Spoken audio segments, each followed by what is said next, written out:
হবিগঞ্জে 4 বছরেও শেষ হয়নি 12টি বীর নিবাসের নির্মাণ কাজ। পরিবার নিয়ে তাই অন্যের বাড়িতে থাকতে হচ্ছে মুক্তিযোদ্ধাদের। সরকারি বিভিন্ন দপ্তরে ঘুরেও পাননি সমাধান।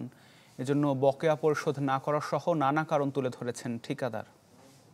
নতুন বাংলাদেশ গড়তে এলো জুলফিকার স্টিল। জুলফিকার স্টিল, ইস্পাত দৃঢ় অঙ্গীকার।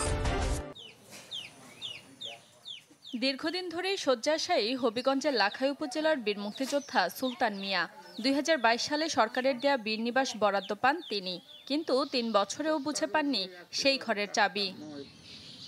একই রকম অপেক্ষা আরেক মুক্তিযোদ্ধা কেশব চন্দ্র রায়ের। নির্মাণ কাজ শেষ না হওয়ায় পরিত্যক্ত হয়ে পড়ে আছে তার জন্য বরাদ্দ ঘর। বারবার সরকারি বিভিন্ন দপ্তরে ঘুরেও মেলেনি সমাধান।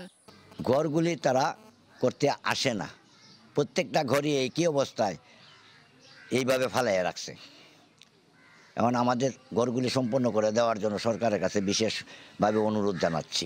ঘরটা নিয়ে আমি দেখতে পারবো, এই যে আমার দাবি আছিল, ঘরটা তো আর দেখার কোনো সুবিধা দেখি না।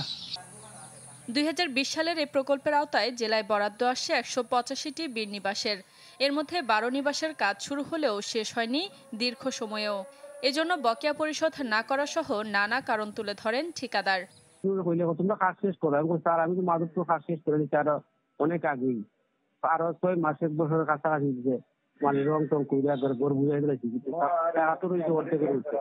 তো ইটার বইয়ে ভাই এখন নিজান তো মার খাই, লাখাইও মার খাই, তো আমার যে বলছে তো টাকার অভাবে আপনার টাকাটা পাইমু কিনা এই সন্দেহ না আমরা কাজটা করতে। প্রকল্প বাস্তবায়ন কর্মকর্তা জানান, ঠিকাদারি প্রতিষ্ঠানকে বারবার চিঠি দিলেও কাজ সম্পন্ন করা হয়নি, যা জানানো হয়েছে ঊর্ধ্বতন কর্মকর্তাকে। বীর নিবাসের যে প্রজেক্টের যে পিডিও মহোদয়, ওনার কাছে ডিসি স্যারের মাধ্যম দিয়ে আমরা সরাসরি অনেকবার মানে লিখছি। ওখান থেকে যদি ওখান থেকে আমাদেরকে যেভাবে নির্দেশনা দিবে আমরা তো ওই অনুযায়ী বাঁচা নিই। কাজে ধীরগতির জন্য সংশ্লিষ্ট ঠিকাদারদের বিরুদ্ধে যথাযথ ব্যবস্থা নেওয়া সহ দ্রুততম সময়ে কাজ শেষ করার আহ্বান জানিয়েছেন বীর মুক্তিযোদ্ধারা।